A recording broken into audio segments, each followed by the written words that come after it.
ಅಖಿಲ ಕರ್ನಾಟಕ ಜನ ಜಾಗೃತಿ ವೇದಿಕೆ ವ್ಯಸನದ ವಿರುದ್ಧ ಜಾಗೃತಿ. ಎಸ್ಕೆಡಿಆರ್ಡಿಪಿ ತನ್ನ ಅನುಭವದಲ್ಲಿ ಮದ್ಯದ ವ್ಯಸನವು ಬಡ ಜನರಿಗೆ ಒಂದು ದೊಡ್ಡ ಶಾಪ ಎಂದು ಕಂಡುಹಿಡಿದಿದೆ.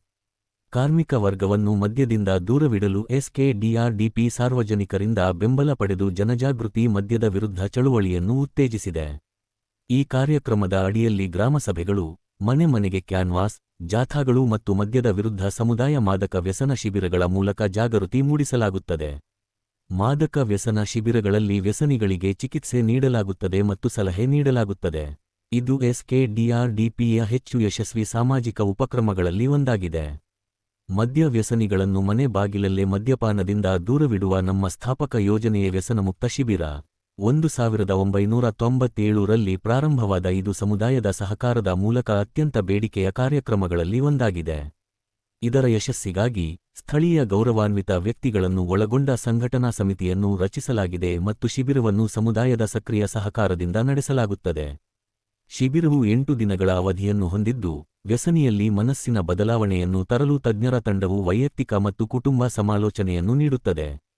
ನಿಜವಾದ ಭಾಗವಹಿಸುವವರಲ್ಲದೆ ಸ್ಥಳೀಯ ಜನರು ಸಹ ಈ ಶಿಬಿರಗಳಿಗೆ ಬರುತ್ತಾರೆ, ಚಟುವಟಿಕೆಗಳಲ್ಲಿ ಭಾಗವಹಿಸುತ್ತಾರೆ, ಮದ್ಯದ ಪಿಡುಗಿನ ಬಗ್ಗೆ ಅರಿವು ಮೂಡಿಸುತ್ತಾರೆ ಮತ್ತು ಸ್ವಯಂ ಪ್ರೇರಣೆಯಿಂದ ಮದ್ಯಪಾನವನ್ನು ತ್ಯಜಿಸುತ್ತಾರೆ. ಈ ಶಿಬಿರಗಳ ಸಂಪೂರ್ಣ ವೆಚ್ಚವನ್ನು ಸಮುದಾಯವು ಭರಿಸುತ್ತದೆ ಮತ್ತು ಮುಂದಿನ ಕಾರ್ಯಕ್ರಮಗಳನ್ನು ಆಯೋಜಿಸಲಾಗುತ್ತದೆ. ಶಾಶ್ವತವಾಗಿ ವ್ಯಸನಮುಕ್ತ ಜೀವನವನ್ನು ನಡೆಸಲು ಸಹಾಯ ಮಾಡಲು ವ್ಯಸನಮುಕ್ತರ ನವ ಜೀವನ ಸಮಿತಿಯನ್ನು ರಚಿಸಲಾಗಿದೆ. ಜನ ಜಾಗೃತಿ ವೇದಿಕೆಯ ಚಟುವಟಿಕೆಗಳು: ಮನೆ ಭೇಟಿ ಮತ್ತು ಸಮಾಲೋಚನೆ. ವಿವಿಧ ರೀತಿಯ ವ್ಯಸನಗಳ ವಿರುದ್ಧ ಜಾಗೃತಿ ಮೂಡಿಸಲು ಗ್ರಾಮ ಭೇಟಿಗಳು, ಮನೆ ಭೇಟಿಗಳು, ಕುಟುಂಬ ಭೇಟಿಗಳು. ಸ್ವಾಸ್ಥ್ಯ ಸಂಕಲ್ಪ: ಶಾಲಾ ಕಾಲೇಜುಗಳಲ್ಲಿ ಜಾಗೃತಿ ಶಿಬಿರಗಳು. ಆರೋಗ್ಯ ರಕ್ಷಣೆ: ಮಾದಕ ವ್ಯಸನದ ಪರಿಣಾಮ, ಸಿಗರೇಟ್ ಸೇವನೆ ಮತ್ತು ತಂಬಾಕು ಸೇವನೆಯ ಆರೋಗ್ಯದ ಮೇಲೆ ಬಗ್ಗೆ ಶಾಲಾ ಕಾಲೇಜುಗಳಲ್ಲಿ ಜಾಗೃತಿ ಕಾರ್ಯಕ್ರಮಗಳನ್ನು ಕೈಗೊಳ್ಳುವುದು. ಮದ್ಯವರ್ಜನ ಶಿಬಿರ, ವ್ಯಸನ ನಿವಾರಣಾ ಶಿಬಿರ. ಗ್ರಾಮ ಮಟ್ಟದಲ್ಲಿ 10 ದಿನಗಳ ಸಮುದಾಯ ವ್ಯಸನ ನಿವಾರಣಾ ಶಿಬಿರವನ್ನು ನಡೆಸುವುದು.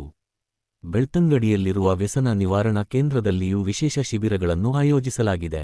ನವಜೀವನ ಸಮಿತಿ ತಮ್ಮ ಪ್ರದೇಶಗಳಲ್ಲಿ ಜನಜಾಗೃತಿ ಚಟುವಟಿಕೆಗಳನ್ನು ಬಲಪಡಿಸಲು ನಂತರ ಬೆಂಬಲಿಸುವ ವ್ಯಸನಿಗಳಿಂದ ರಚಿಸಲ್ಪಟ್ಟ ಗುಂಪುಗಳು. ಕ್ಷೇತ್ರ ಮಟ್ಟದ ಮೇಲ್ವಿಚಾರಣೆ: ಅಂಗಡಿಗಳಲ್ಲಿ ಅನಧಿಕೃತ ಉತ್ಪಾದನೆ ಮತ್ತು ಮಾರಾಟಕ್ಕೆ ಸಂಬಂಧಿಸಿದಂತೆ ಮತ್ತು ಸಂಬಂಧಪಟ್ಟ ಅಧಿಕಾರಿಗಳ ಗಮನಕ್ಕೆ ತರುವುದು.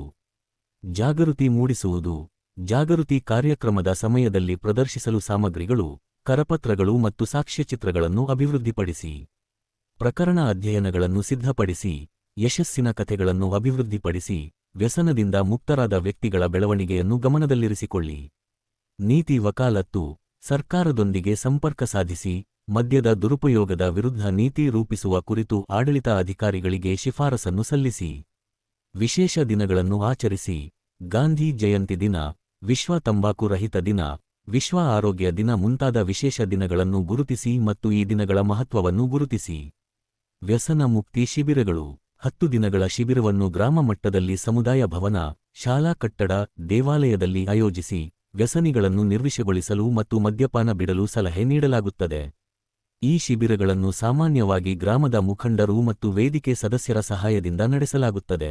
ಶಿಬಿರಗಳಿಗೆ ಅಗತ್ಯವಿರುವ ಹಣವನ್ನು ಸ್ಥಳೀಯವಾಗಿ ವ್ಯಸನಿಗಳಿಗೆ ಪ್ರಾಯೋಜಕತ್ವ ನೀಡುವ ಮೂಲಕ ಸಂಗ್ರಹಿಸಲಾಗುತ್ತದೆ. ಜನಜಾಗೃತಿ ವೇದಿಕೆಯು ಶಿಬಿರದ ಅಧಿಕಾರಿ, ಸಲಹೆಗಾರ, ವೈದ್ಯರು, ನರ್ಸ್, ಯೋಗ ತಜ್ಞರು ಮುಂತಾದ ಅಗತ್ಯ ಸಿಬ್ಬಂದಿಯನ್ನು ಒದಗಿಸುತ್ತದೆ. ಅವರು ಶಿಬಿರವನ್ನು ನಡೆಸಲು ಕೈಪಿಡಿಯನ್ನು ಸಹ ಒದಗಿಸುತ್ತಾರೆ. ಈ ಶಿಬಿರಗಳಲ್ಲಿ ವ್ಯಸನಿಗಳಿಗೆ ಚಿಕಿತ್ಸೆ ನೀಡಲಾಗುತ್ತದೆ, ತರಬೇತಿ ನೀಡಲಾಗುತ್ತದೆ ಮತ್ತು ಆತ್ಮಾವಲೋಕನ ಮಾಡಲಾಗುತ್ತದೆ. ಅವರು ತಮ್ಮ ಮೂರ್ಖತನವನ್ನು ಅರಿತುಕೊಳ್ಳುವಂತೆ ಮಾಡಲಾಗುತ್ತದೆ. ನಂತರ ಅವರು ತಮ್ಮ ಸ್ವಂತ ಕುಟುಂಬ ಸದಸ್ಯರನ್ನು ಸ್ಪಷ್ಟ ದೃಷ್ಟಿಯೊಂದಿಗೆ ಭೇಟಿಯಾಗುತ್ತಾರೆ. ನಂತರ ಪರಿಸ್ಥಿತಿ ಭಾವನಾತ್ಮಕವಾಗುತ್ತದೆ. ಶಿಬಿರದ ಪ್ರತಿ ದಿನ 3 ರಿಂದ 4 ಅವಧಿಗಳಲ್ಲಿ ಮದ್ಯಪಾನದಿಂದ ಮಾನವ ದೇಹಕ್ಕೆ ಆಗುವ ದುಷ್ಪರಿಣಾಮಗಳ ಬಗ್ಗೆ ಸದಸ್ಯರನ್ನು ಜಾಗೃತಗೊಳಿಸಲಾಗುತ್ತದೆ. ಮದ್ಯ ವ್ಯಸನಿಗಳು ಮದ್ಯದ ಮೇಲೆ ಖರ್ಚು ಮಾಡುವುದರಿಂದ ಅವರು ಇಲ್ಲಿಯವರೆಗೆ ಅನುಭವಿಸಿದ ನಷ್ಟದ ಬಗ್ಗೆ ಗಮನ ಹರಿಸಲಾಗುತ್ತದೆ, ಇಲ್ಲದಿದ್ದರೆ ಆದಾಯ ಗಳಿಕೆಯ ಚಟುವಟಿಕೆಗಳಲ್ಲಿ ಹೂಡಿಕೆ ಮಾಡಬಹುದಿತ್ತು. ಭಾಗವಹಿಸುವ ಎಲ್ಲರಿಗೂ ವೈಯಕ್ತಿಕ ಗಮನ ನೀಡಲಾಗುತ್ತದೆ. ಅವರ ಸಮಸ್ಯೆಗಳನ್ನು ಅರ್ಥಮಾಡಿಕೊಳ್ಳಲು ಮತ್ತು ಸರಿಯಾದ ಪರಿಹಾರಗಳನ್ನು ನೀಡಲು ಒಬ್ಬರಿಗೊಬ್ಬರು ಸಮಾಲೋಚನೆ ಅವಧಿಗಳನ್ನು ಏರ್ಪಡಿಸಲಾಗುತ್ತದೆ.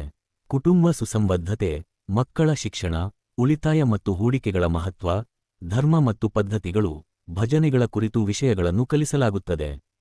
ಸಂಜೆ ಅವಧಿಗಳಲ್ಲಿ ತಮ್ಮ ಪ್ರತಿಭೆಯನ್ನು ಪ್ರದರ್ಶಿಸಲು ಅವಕಾಶ ನೀಡಲಾಗುತ್ತದೆ. ಶಿಬಿರವು ವ್ಯಸನಮುಕ್ತರನ್ನು ಒಳಗೊಂಡ ನವಜೀವನ ಸಮಿತಿಯ ರಚನೆಯೊಂದಿಗೆ ಕೊನೆಗೊಳ್ಳುತ್ತದೆ.